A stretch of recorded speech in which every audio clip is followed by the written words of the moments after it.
और high profile cases को prosecute किया जाता है, ना कि एक फॉर्मर प्राइम मिनिस्टर को टायर जलाने के इल्ज़ाम में या जो दफ़ा 144 के मुकदमे हैं उनकी ज़मानतों के लिए ये अदालतें या ये कोर्ट्स इस्तेमाल किए जाएं। तो आज वो हुआ, मगर आज इमरान खान साहब को और शाह महमूद कुरैशी साहब को अपनी फैमिलीज़ के साथ मिलने का बहुत टाइम मिला। सुबह 9 बजे से लेकर आप समझ लें 5:30 बजे तक इमरान खान साहब की अपनी बेगम साहिबा से भी और अपनी तीनों बहनों से भी और अपने एक भतीजे से भी और अपनी पूरी कानूनी टीम से भी उनकी बहुत लंबी इंटरेक्शन रही 9 से लेकर शाम 5 बजे तक।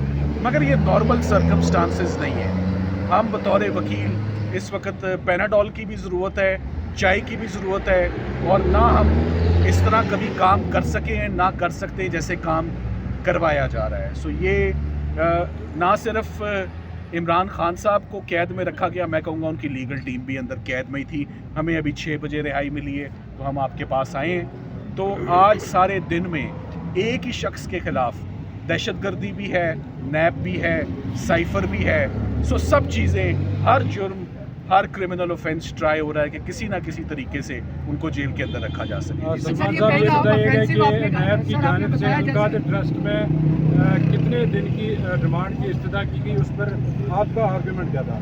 10 दिन की इस्तदा की गई है, जिसको जज साहब अभी कुछ ही देर में आपके इल्म में आ जाएगा कि जज साहब ने क्या फ़ैसला किया है। मगर जज साहब ने इमरान खान साहब के आज अपने दलाइल उसमें बहुत ज़बरदस्त सुने, जिसमें उन्होंने कहा है कि 1 रुपये का या 1 आने का भी बेनिफिट मुझे या मेरी वाइफ को अल-कादिर ट्रस्ट में नहीं हुआ।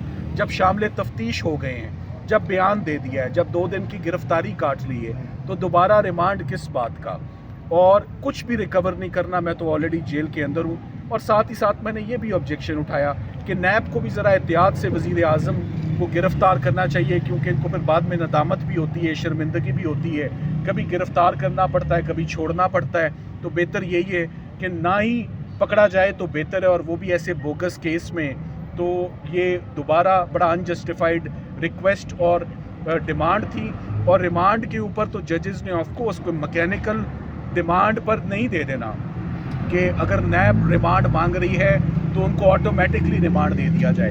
जज साहब ने तमाम दलाइल सुनने के बाद अब से कुछ देर के बाद आपके पास ये बात आ जाएगी कि आया नैब की दरख्वास्त को मुस्तरद किया गया है या उनको उनका जिस्मानी रिमांड जो है वो दिया गया है। सलमान सफदर साहब ये बताइएगा कि ये कोई नई बात नहीं कि वज़ीर आज़म के ख़िलाफ़ नैब ने केसेस ना किए हो या रेफरेंस ना दायर किए हो। अगर रिमांड मंजूर कर लिया जाता है तो एक मुतल्लिक़ कानून क्या कहता है कि उसको फौरी तौर पर अंडर कस्टडी किसी और को दिया जा सकता है दौरान रिमांड? देखिए, रिमांड की ज़रूरत क्यों पेश आती है? You require the person of the body for investigation. पहली बात, अगर ये मुकदमा सीरियस होता या रिमांड की वाकई ज़रूरत होती तो क्या आज 100 दिनों के बाद नैब आती उनकी गिरफ्तारी लेने के लिए? आज ये जज साहब ने बात नोट की जी, इसका जवाब दें। आपको 100 दिनों के बाद याद आया आज खान साहब को ज़ेरे हिरासत 100वां दिन है, कल कस्टडी उनकी मांगने आए हैं। और अगर उनकी ज़मानत का मामला अगर इस्लामाबाद हाई कोर्ट में सब जुडिस है और अगर इसी मुकदमे में उन्होंने पूछा, आपने इनका बयान ले लिया हुआ है, ये 2 दिन पहले ही आपकी तहवील में रह चुके हैं, तो अब दोबारा रिमांड। सो ये फर्स्ट, इन अदर वर्ड्स, ये नैब का फर्स्ट रिमांड नहीं था, ये नैब का सेकंड रिमांड था। और पहली अरेस्ट नैब की जो थी वो तो ऐसी अरेस्ट थी जिसने पूरी इस्लामाबाद हाई कोर्ट को और पूरे निज़ाम को बड़ा नुकसान पहुंचाया जिस तरीके से। बल्कि वो ऐसी अरेस्ट ली गई इमरान खान साहब की कि अनफॉर्चुनेट जो तमाम वाक़यात रूनुमा हुए 9 मई के, उसका बैकग्राउंड अल-कादिर का यही ट्रस्ट का केस था। ना नैब ऐसे आती, ना ऐसे गैर कानूनी तरीके से दबोचती, ना ऐसे गिरफ़्तार करती।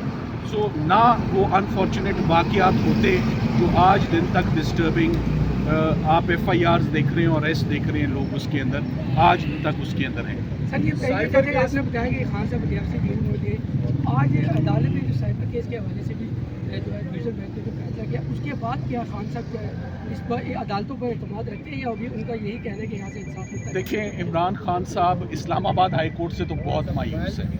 اور وہ اس بات پر بھی بہت مایوس ہے کہ ان کے اور وہ بار بار اپنی قانونی ٹیم سے کہتے ہیں کہ میرے تمام کیسز اسلام آباد ہائی کورٹ کے ایک جج صاحب کے پاس ہی کیوں جاتے ہیں, باقی ججز کیوں نہیں ہمارے کیسز سنتے.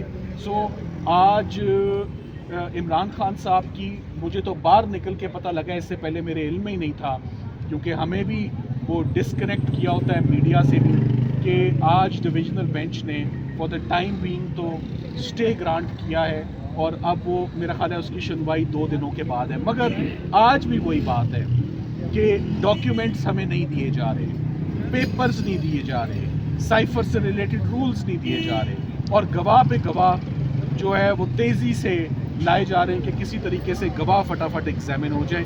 سو ایسے ٹرائلز نہیں ہوتے, نہ ایسے انصاف ہوتا ہے. یہ فیڈ ٹرائل اور 10A کے جو ہے یہ تصادم میں یہ تمام پریکٹس جو ہو رہی ہے, اور ہم امید یہ کرتے ہیں, میں اینڈ میں یہ کہوں گا کہ عمران خان صاحب کی de facto framing of the charge اور عمران خان صاحب کی سائفر کی بیل سپریم کورٹ انٹر ہے, نمبر لگ چکا ہے, ارلی ہیئرنگ کی اپلیکیشن جا چکی ہے. یہ جتنی کنٹروورسی ہے میرا خیال ہے یہ بہت سلجھ جائے گی, یہ کنٹروورسی ختم ہو جائے گی اگر سپریم کورٹ آف پاکستان بھی for the first time Imran Khan صاحب کے کیسز پر باقاعدہ سماعت کر کے کل کسٹڈی ان کی مانگنے آئے ہیں. اور اگر ان کی ضمانت کا معاملہ اگر اسلام آباد ہائی کورٹ میں سب جوڈس ہے, اور اگر اسی مقدمے میں انہوں نے پوچھا, آپ نے ان کا بیان لے لیا ہوا ہے, یہ 2 دن پہلے ہی آپ کی تحویل میں رہ چکے ہیں, تو اب دوبارہ ریمانڈ. سو یہ فرسٹ, ان ادر ورڈز یہ نیب کا فرسٹ ریمانڈ نہیں تھا, یہ نیب کا سیکنڈ ریمانڈ تھا. اور پہلی اریسٹ نیب کی جو تھی وہ تو ایسی اریسٹ تھی جس نے پوری اسلام آباد ہائی کورٹ کو اور پورے نظام کو بڑا نقصان پہنچایا جس طریقے سے. بلکہ وہ ایسی اریسٹ لی گئی عمران خان صاحب کی کہ انفارچونیٹ جو تمام واقعات رونما ہوئے 9 مئی کے, اس کا بیک گراؤنڈ القادر کا یہی ٹرسٹ کا کیس تھا. نہ نیب ایسے آتی, نہ ایسے غیر قانونی طریقے سے دبوچتی, نہ ایسے گرفتار کرتی. سو نہ وہ انفارچونیٹ واقعات ہوتے جو آج دن تک ڈسٹربنگ آپ FIRs دیکھ رہے ہیں اور ایس دیکھ رہے ہیں لوگ اس کے اندر, آج دن تک اس کے اندر ہیں. سر یہ پہلے جگہ آپ نے بتایا کہ خان صاحب DFC جیل میں تھے, آج عدالت نے جو سائبر کیس کے حوالے سے بھی جو ہے ڈویژنل بینچ نے جو فیصلہ کیا, اس کے بعد کیا خان صاحب جو ہے اس پر عدالتوں پر اعتماد رکھتے ہیں, یا ابھی ان کا یہی کہنا ہے کہ یہاں سے انصاف ملتا ہے؟ دیکھیں, عمران خان صاحب اسلام آباد ہائی کورٹ سے تو بہت مایوس ہے, اور وہ اس بات پر بھی بہت مایوس ہے کہ ان کے اور وہ بار بار اپنی قانونی ٹیم سے کہتے ہیں کہ میرے تمام کیسز اسلام آباد ہائی کورٹ کے ایک جج صاحب کے پاس ہی کیوں جاتے ہیں, باقی ججز کیوں نہیں ہمارے کیسز سنتے. سو آج عمران خان صاحب کی مجھے تو باہر نکل کے پتہ لگا, اس سے پہلے میرے علم میں ہی نہیں تھا, کیونکہ ہمیں بھی وہ ڈسکنیکٹ کیا ہوتا ہے میڈیا سے بھی, کہ آج ڈویژنل بینچ نے فار دا ٹائم بینگ تو اسٹے گرانٹ کیا ہے, اور اب وہ میرا خیال ہے اس کی سنوائی 2 دنوں کے بعد ہے. مگر آج بھی وہی بات ہے کہ ڈاکیومنٹس ہمیں نہیں دیے جا رہے, پیپرز نہیں دیے جا رہے, سائفر سے ریلیٹڈ رولز نہیں دیے جا رہے, اور گواہ پہ گواہ جو ہے وہ تیزی سے لائے جا رہے ہیں کہ کسی طریقے سے گواہ فٹافٹ ایگزامن ہو جائیں. سو ایسے ٹرائلز نہیں ہوتے, نہ ایسے انصاف ہوتا ہے.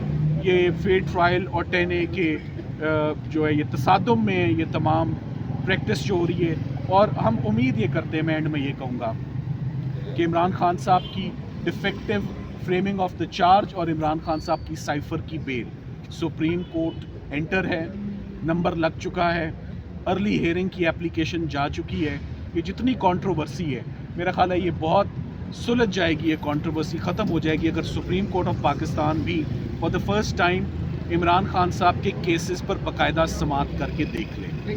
تو یہ آنے والا ہے یہ کیس. سلمان صاحب, اسلام آباد ہائی کورٹ کے آج کے آرڈر کے بعد آپ کیا سمجھتے ہیں کہ اس مقدمے کو کورٹ کی جانب سے کویش کرنے کے امکانات ہیں, یا آپ سمجھتے ہیں کہ اوپن ٹرائل کے لیے عدالت میں بھیجا جائے گا؟ دیکھیں, بات یہ ہے کہ صبح 9 بجے سے ایک پروسیڈنگز ہو رہی ہیں, وہ اوپن پروسیڈنگز تو نہیں ہے نا.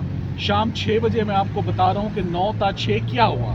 میں نے آپ کو بتایا کہ 9 تا 6 3 ڈفرینٹ شوز تھے, 9 تا 12, 12 تا 3, 3 تا 6, ایک میں دہشت گردی, ایک میں سائفر, ایک میں نیب. سو آج کے لیے یہ بات آپ کو اگر میں صبح ہی آپ کو خود پتہ ہوتی تو بہت اچھی بات. Thank you very much.